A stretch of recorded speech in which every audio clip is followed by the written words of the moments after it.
going to talk about how this new Mitsurugi idea is kind of rippling through the community and some other little interesting movements in the market. So, make sure you guys smash the crap out of that subscribe button so you guys don't miss out on more awesome content. So I got to talk about Rizal Mitsurugi here. Now, I want to point out here that if you are completely ignorant to what in the world Rizal does, it's basically the best rank 4 level 4 toolbox deck that you can actually kind of package around with and do your thing. In Japan, they were messing around with the Necros package in this deck, where they're basically using, like, I think, Brionic and the ability to put multiple level 4s on the field through the Necros package.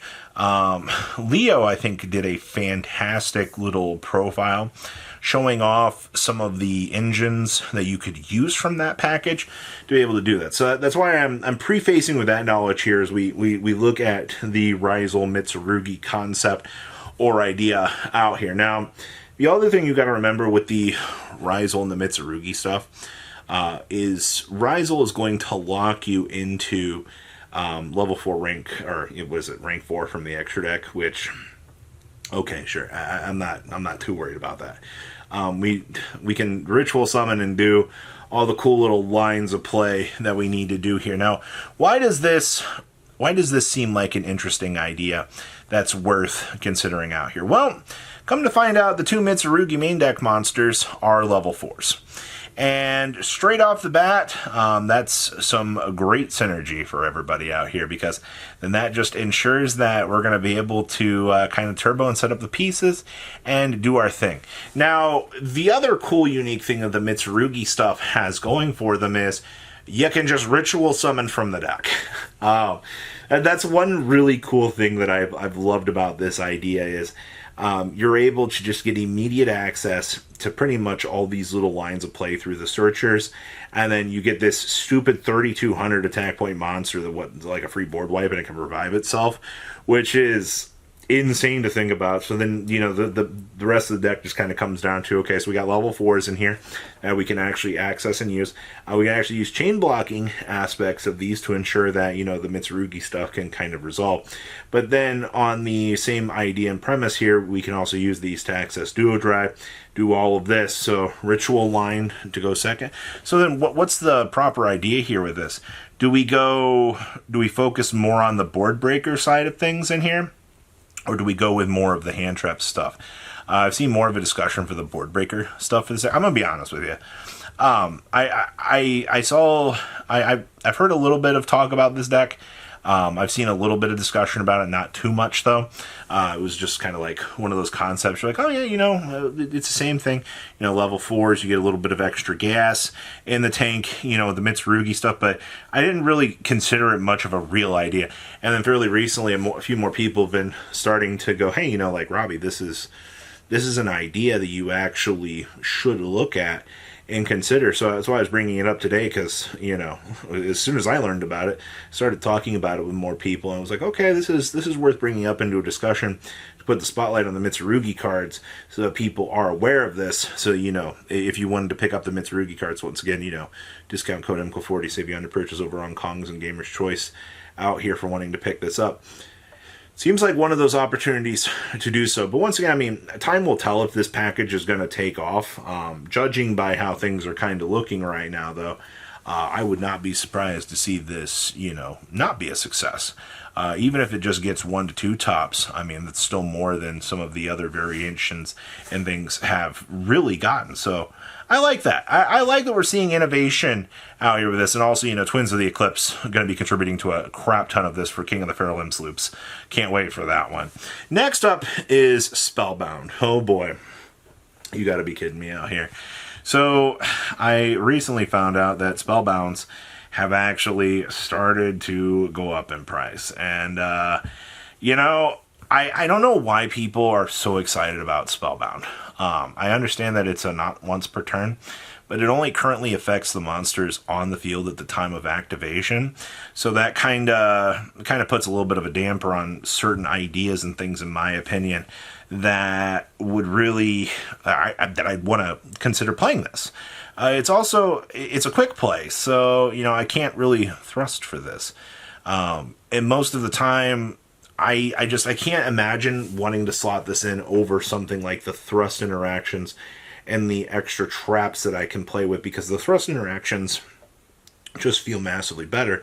And also, why do I want to do the whole Spellbound interactions when I could just search Dimensional Barrier and do it? The only advantage that I can possibly think of that this card actually would be relevant would be in a situation where I'm going, I need to use the card to stop my opponent from doing something on my turn.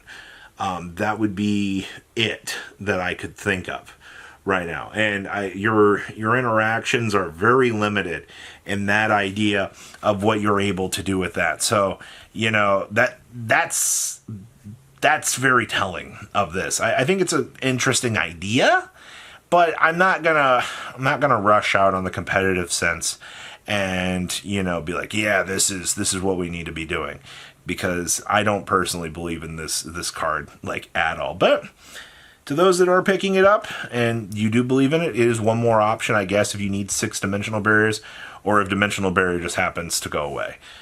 The Azamina hype train. Holy crap, man.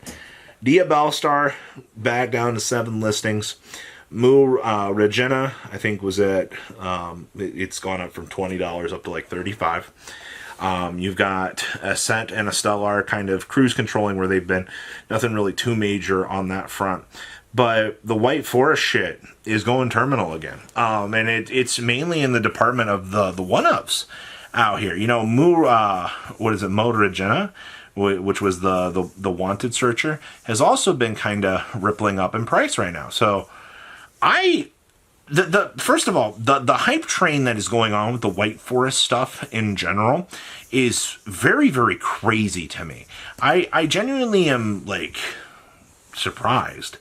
But I guess considering the fact, you know, the lore is wrapping up, you know, this is technically the final burst until, you know, we get closer to the release and more people are like, hey, you know, like, this is actually good. You know, we can play these cards and we can actually resolve them the way that they need to, and we can do things with this. Why, yes, you can, little one. You are going to be able to use those Azamina cards to your heart's content. I've seen a couple of playtesting results with this stuff. I'm not impressed with this stuff. It's cute, but, you know, if you should have already picked this stuff up when it was very cheap, especially when you look at one-ofs typically in this game. A lot more people are going to be a lot more excited to get a one-of that's a lot cheaper than something that's, you know, 3 of. It's typically how it works. You know, surprise, surprise. Why spend $40 and, you know, and pick it up when I can, you know, get it at 60, evidently. I guess that's a very real mentality, but that's the whole Azamina thing right now. And then we're back to Clockwork Knight over here. So Clockwork Knight actually showed up in a stun deck recently as an anti-meta piece. Basically, I kid you not, they're actually using this as a floodgate to turn everything into a machine monster. Well, your opponent evidently can't do things that require fiend monsters if the thing is a machine monster on the field. Aw, shit, it's zombie world all over again. I found this whole little interaction to be kind of funny, because this also gives 1,000 power discrepancy too, because you're powering up your stuff, power down your opponent's stuff, which is just kind of funny to think about. You can have that much of an advantage on a card. Now, in the report they talked about, obviously, that I think there's one game that they wanted the Clockwork Knight to be a what was it? An extra moon mirror shield. So I'm not saying that this is a walking, talking, 100%, you know, surefire thing, but let's call it what it is out here. You already understand fundamentally that Clockwork Knight is already a stupid good card, but for Stun to access this and play this is very humorous. Also, you know, the QCR has been going up in price. I'm going to continue to mention this to people. Hey, we got to keep an eye on this. We got to be aware of this. You know, we can't be stupid and go, oh, you know, it's just temporary. No. The Cyber Dragon Duelists are really, really, really fiending for this card. Also, Creshtrons are able to use the Clockwork Knight itself, the monster, as like a fun little get the deck going. So that's an interesting one. But that's all I got for you guys today. Interesting stuff, right? Please leave a comment down below. Tell me what you guys think, and I'll see your beautiful faces back here in a day, guys. Peace out. patrons. Thank you.